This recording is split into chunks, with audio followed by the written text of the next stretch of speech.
So in this segment, we're going to be talking about how the British fishing industry in a whole is apparently facing extinction. Now, I'm going to warn you, there's a lot of filler in this article. Some of it decent, but a lot of it not relevant. So this kind of bar here is very long, but it's not that long. But yeah, let's just go into the article. And not great news for the people of Hull, who I believe voted for Brexit. I think it was 60 to 40%. But yeah, embarrassing stuff here from Hull. So the UK's departure from the EU was supposed to reinvigorate our fishing industry. Instead, it's forced the country's last distant water trawler to sit idle. This is talking about the Cucurella or something like that, which sounds, I swear, it's the name of a footballer. I'm sure it is. But yeah, you know, this giant boat is sat idle on the bench because we lost the fishing rights to the Norwegian fishing waters, which is just embarrassing. But we've covered that, but this will show you more of the impacts of the failure to get a fishing deal with Norway and the other countries like the Faroe Islands, etc. So at 4 a.m. on the 24th of April 2019, 25 brass players, 2 percussionists and a conductor piled into a coach in Hull for a 200-mile drive to London. So this was to christen the boat, basically. It was Princess Anne who did it, and you know, all these people celebrated when this boat was christened in April 2019, which wasn't even that long ago when you think about it. Many of the people gathered that day who had voted for Brexit in the EU referendum, and hopes were high that it would usher in a new era for a British industry that had been dwindling for years. So what they thought was they were going to get the old 12-mile limit and also keep the EU as an export market. And instead, they've lost the EU kind of as an export market and don't have the 12-mile limit. And it's that bad that the quotas that we have now are worse than the ones we had when we were an EU member. So that's great, isn't it? So the Cucurella, is that how you pronounce it? I think it's Cucurella. It's a bit of a weird one, isn't it? It's not very English sounding. The Cucurella was the larger of the 2 new boats built by the private company UK Fisheries in 2018 at a combined cost of nearly £59 million. That's a lot of money to invest. That's a lot of money. Landing fish at Hull for the first time in a decade. It's quite crazy, given that Hull is on the coast. You'd think that there would have been a major fishing place, but they're not. Landing fish at Hull for the first time, blah, blah, blah. Princess Royal summed up the optimistic mood to the owner for their investment in the future of fishing. Well, that investment's gone down the pan, hasn't it? It's unlucky for them. I guess they never expected the British government to be this bad at negotiating. So this boat is snarled up in negotiations over fishing rights. The UK's last distant water trawler sits idle, unable to work in its normal patch off the coast of Norway, Greenland, and the Faroe Islands. So this boat is stuck in transit. Or is transit the right word? Stuck on the docks, because it can't fish. Like it's a lot of people to, I think, use this fishing boat. You need a lot of staff, and they don't have access to, you know, the kind of lucrative fish, you know, cod, haddock. That's you know, off the coast of countries like Norway, Greenland, and the Faroe Islands. We don't have access to those fishing waters anymore. Something we've covered in the past. But the simple fact is the UK's inability to get a deal with these countries for fishing shows you that the fishing industry thought they had nothing to lose when they still had a lot to lose, which is it's pretty crazy when you think about it. They gave up everything for a bunch of charlatans who lied to them, and they got nothing. You know, their industry is crumbling right now. You know, extinction in Hull potentially, and other parts of the country. I mean, that's bad, isn't it? The vessel has not only been blindsided by the repercussions of Brexit, but is caught up in a longer tale of decline that goes back to the cod wars of the 20th century, and a wider one that has been the unfolding climate crisis. So this is not just down to Brexit, but Brexit's played a major part in it, which is that the cod wars, I think that increased Iceland's fishing waters by a lot, and mentions it in this article, and the climate crisis. So as you know, the planet starts warming up a bit more, the fish go to the colder areas, which is areas like Norway, which is further north. So, you know, those happy British fish are now happier Norwegian fish, maybe, if they're not being caught. Those with long-term memories can recall a time when there was enough cod and haddock for everyone in the seas around the UK, but warming waters have driven them north into the deeper, colder waters of the Nordic states. So, score 1 for climate change. Another great victory that it has given us. As a result of these changes in fish stocks and territorial squabbles that result, today's fishing industry represents 0.12% of the UK's economy. I would add that generally you'd class this as agri-foods. They're not worth a lot compared to manufacturing and services, and the UK had or has a large service industry, so it's not just down to the fact that fish are moving north. It's the fact that agri-foods is worth less than manufacturing and services. So bit of a strange point to make in this article for them, but it's a not bad article, to be honest. For the fishing community of Humberside, on the austerity battered northeast coast of England, austerity, a Conservative Party policy, but these people in Humberside have voted for multiple Conservative MPs. So, at some point, you are your own worst enemy. The Coquella is a super efficient factory ship. I mean, it's pretty crazy how good the ship is when you look at the details of it.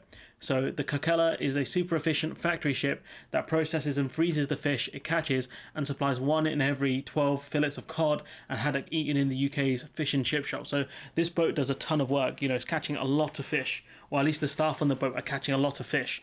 And the simple fact is this boat is not in use anymore. Maybe the Nords can take it. Maybe they can rent it out or something. Who knows?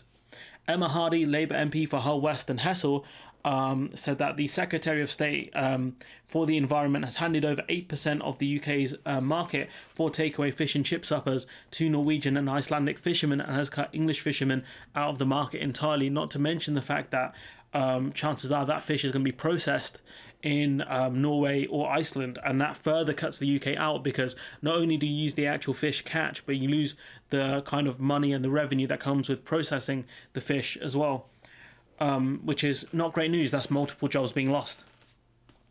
8% of the UK's takeaway fish market is a lot, and these idiots gave it away because they couldn't come to a deal with Norway, Iceland and the Faroe Islands, despite the fact that the EU has an agreement with these 3 countries. Like, how is it that the falling apart EU that's in the decline couldn't get a deal, yet the rising, surging UK couldn't get a deal? Figure that one out, guys. So it's not just this Coquella boat. It's small line fishing boats that fish closer to home.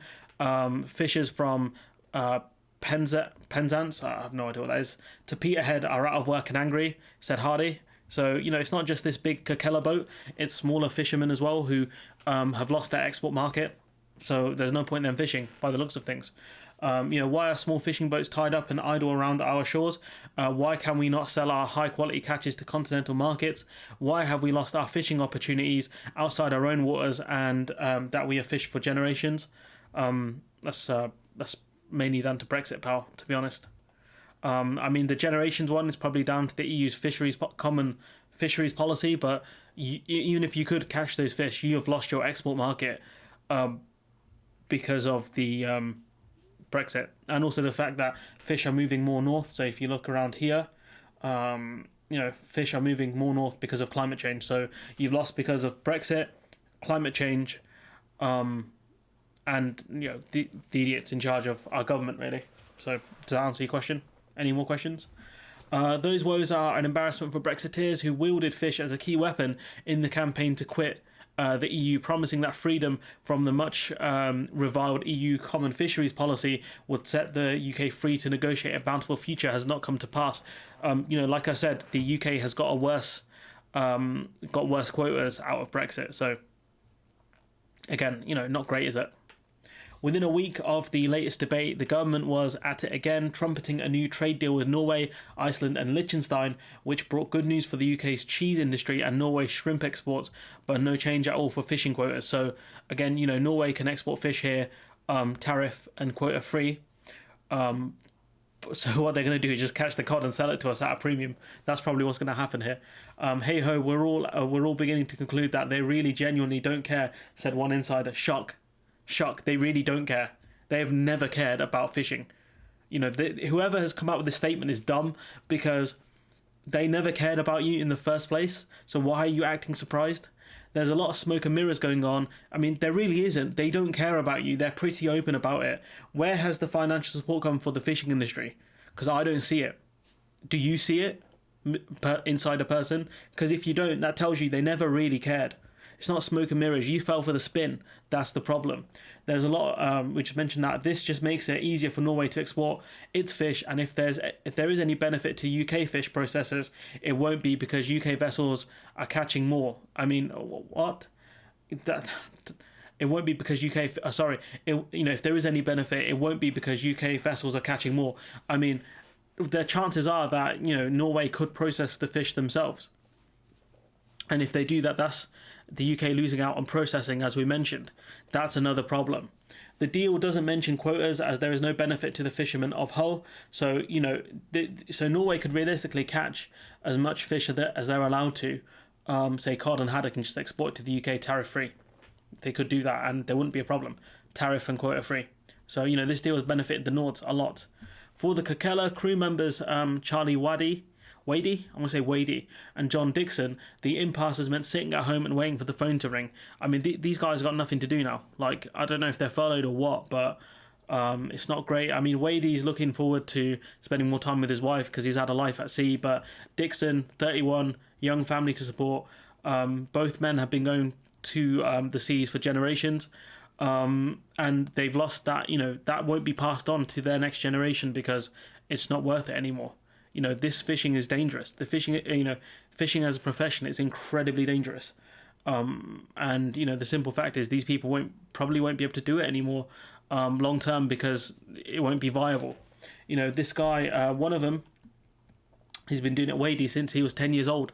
They took him to Iceland, to help out and stuff. Since he was 10, and he's 61, something like that. He's been doing this for a long time, and I can't imagine doing something for that long. He's been doing this since before I was alive, and he can't do it anymore. He's waiting on the phone. He's waiting for the phone because it's not viable. That boat is stuck. It's not going anywhere because of Brexit. And these people have to live with that. The new Kokela replaced an older boat with the same name and is part of a £180 million investment since UK Fisheries took over in 2006. Of this, £100 million has already been spent, with a commitment to a further £80 million if it can secure the quotas to make it viable to continue trading at Hull. I don't think it's going to get that further £80 million because I don't think the UK will get a deal next year if Norway do benefit massively from not giving us a deal with fishing. That's the way I see it playing out. The company's most recent accounts for 2019 report that buoyed by the new boats, pre-tax profits were nearly doubled in that year. So they were actually doing well financially. And then Brexit happened. It's not a great situation for them, is it? Because they've been, the pandemic happened. Now they've been stuck. That boat's not moving, so they've lost a lot of revenue from that. There's a strong suspicion that foreign ownership of the UK fisheries has played its part in the foot dragging of the government in negotiations for this particular area of fishing rights. It's quite interesting that because these boats and kind of the quotas are owned by foreign companies, the UK don't want to do any deals with other countries overfishing because it would benefit foreign owners. But why is the government concerned about that? These mainly support British jobs. This guy Wadey says 3 out of the 4 crew members are British, and it might be more if it were not for that only Russian engineers have the skill to maintain the filleting machines. I mean, that seems like a slight dig on the Russians because they know how to operate the machines and the Brits don't. But 3 out of 4 crew members are British. That's a lot of people losing their jobs. I think there's about 100 people on that ship as well, so a ton of them are British, and a ton of them are going to lose their jobs over this. This boat is very complicated. They can pick up fish and have it processed within about 40 minutes, ready to go into the fryers. That's a very advanced ship to be able to do something like that. The treaties that govern the distant water sector of British fishing deliver a double whammy for those trying to fish cod or haddock. In leaving the EU, the UK forfeited its share of the fishing quota negotiated on behalf of member states with Norway, Greenland and the Faroe Islands, none of which is in the Union. And it's interesting, again, the EU, that's meant to be on the decline, has managed to successfully keep deals with these countries, yet the UK couldn't do it. We're meant to be surging, we're meant to be on the up. The EU are meant to be on their way down. Brexit has damaged them. They're meant to be a wounded animal, mortally wounded, because the UK has left, and yet they can do what we can't do. I don't get it. When no deal could be reached by the December 2020 deadline, British distant water fishers were forced to travel further north. Maybe they were thinking about what they would do if there was a no deal. So they had to travel north to forage for what they could in the colder, more treacherous waters off Svalbard. I think that's how you pronounce that. No idea. A group of islands off the northeastern coast of Greenland. So this is more dangerous, and they get less out of it, and it's more expensive to do. It talks about it here. In part of the Barnett Sea that falls outside the Norwegian economic zone, but the quota is small, the conditions grim, and one trip in the Kerkella has been able to make so far this year took 9 weeks instead of the usual 6 to bring in a haul. To bring in a haul of far smaller, inferior quality fish, says Sandel, who points out it's not just about the economics, but the carbon footprint. So, what can we gather from this paragraph? They've had to make a journey that's far more dangerous, far more time-consuming, is worse for the planet, climate change-wise, and it's lesser because the fish are lower quality and less than if we still had to deal with Norway. So, again, a very dangerous situation to put fishermen in, to the point where they have to go to more dangerous waters because the British government has failed them. Again, nothing surprising here, but the simple fact is these people's lives have been made far worse because of Brexit, and I wonder if these people are going to admit that. I wonder if they're going to admit that it was Brexit that played a large part in the kind of decline in their livelihoods. I don't know. Some sceptics have pointed out that Humberside's loss is Scotland's gain, with the UK regaining control of its stocks of the shellfish, mackerel and herring that abound off the Scottish coast and are highly valued in Scandinavia and Europe. Again, you're going to have to export that stuff, and that comes with vet checks and customs declarations. Very expensive stuff. So once again, you can argue that, oh yeah, we get access to all these fish we don't like that are worth something, but we've lost access to fish we do like that are worth something as well. So instead of being able to allow, say, for example, the Dutch to take the fish that they want, and then the UK could take the fish that we want, we can't do that anymore. So we're going to have to try and export this stuff to, say, the Dutch, for example. It's going to take longer. It's going to be worth less because of all the export checks. Because it takes longer to transport there, which makes the fish lower value. It might not arrive fresh. It might be DOA, dead on arrival. So it's going to be worth nothing, really. If they freeze it, that it will get there safely, but then it's going to be worth less. So once again, there's no winning here. But for the EU side and for the Nords, they can transport it here without any vets or customs checks because we're not checking. So they could transport it here no problem because the UK isn't going to do import checks until next year.